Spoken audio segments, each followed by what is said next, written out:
Right, picture this. You're going about your day and everything is fine. Then all of a sudden, a memory pops up, one perhaps from your childhood.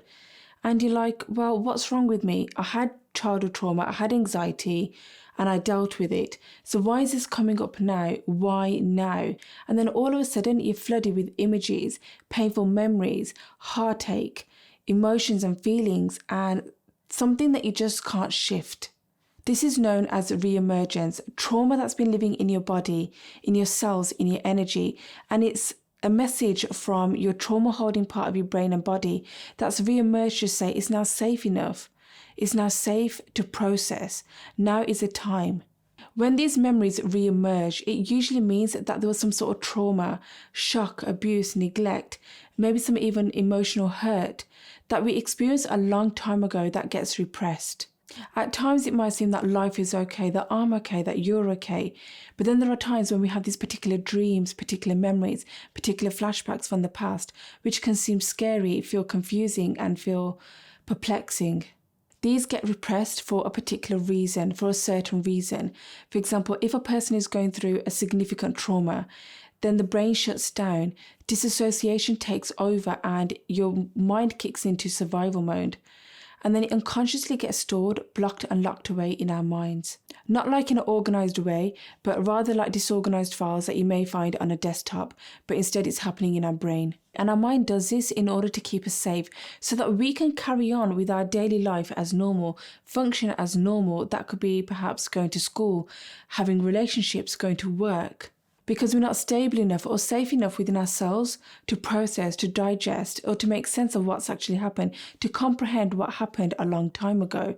Yet, we're not able to comprehend what has happened yet. Remember the key word being yet, because everything has its own time and place, and everything will happen according to when it needs to happen, when we are strong enough to deal with that particular emotion, that painful hurt.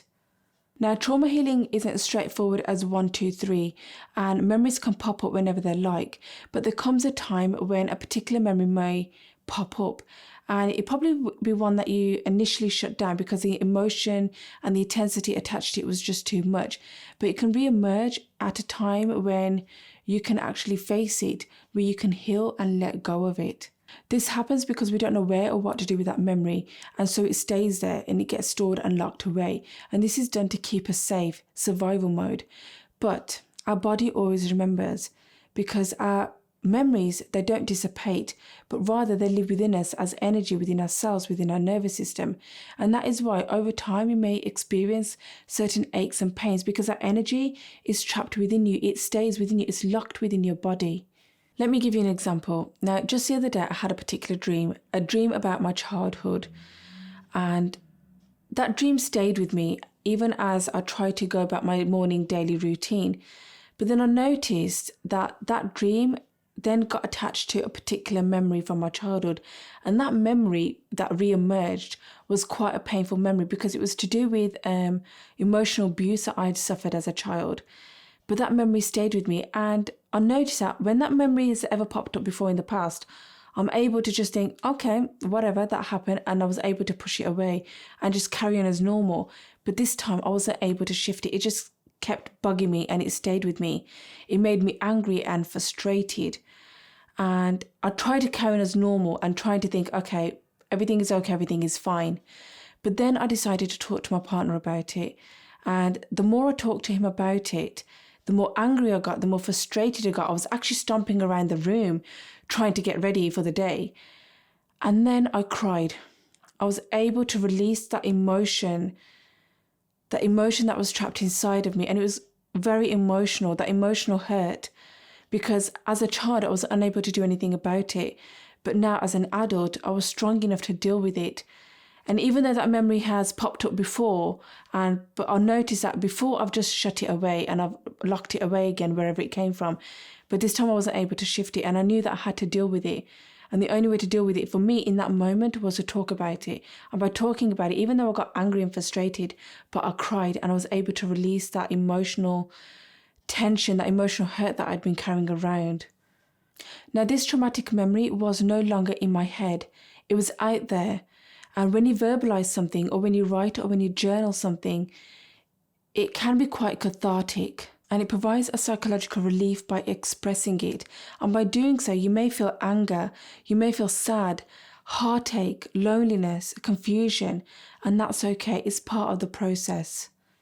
When a memory reemerges, along with your emotions, sit with them. Let these emotions be acknowledged and heard in your current life, knowing and trusting that you are safe and that you are okay, and that you are now able to navigate through them with your new coping skills because you're that much stronger. Talking about it really helps, or turning to a loved one or a friend can actually help as well.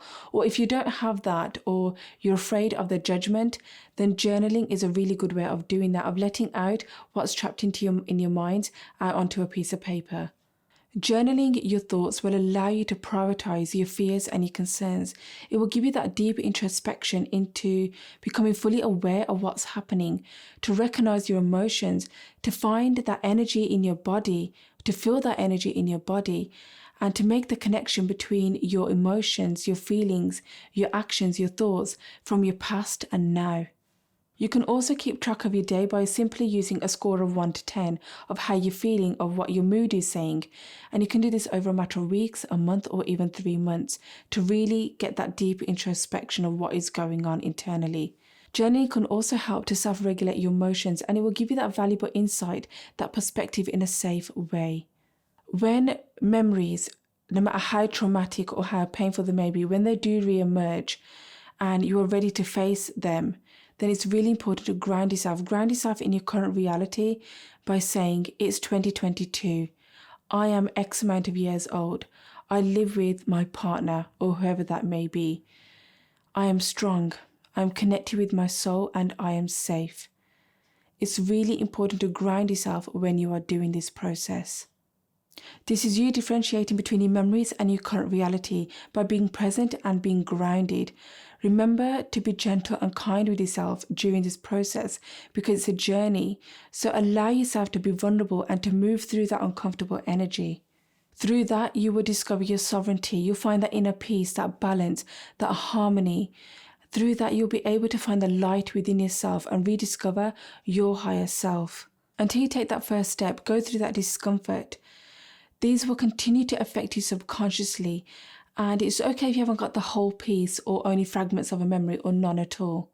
But whatever you do, don't pull back or shove them back into storage and keep them locked away in your mind, but rather allow them to be, feel and expose yourself, go through that journey of being uncomfortable.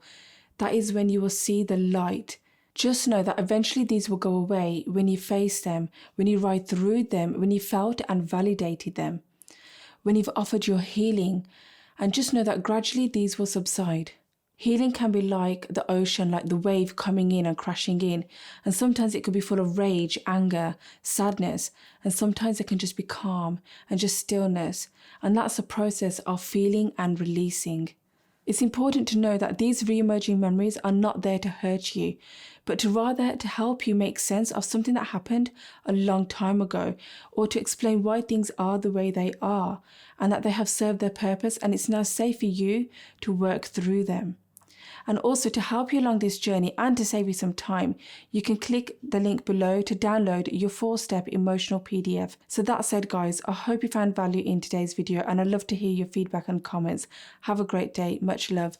Namaste.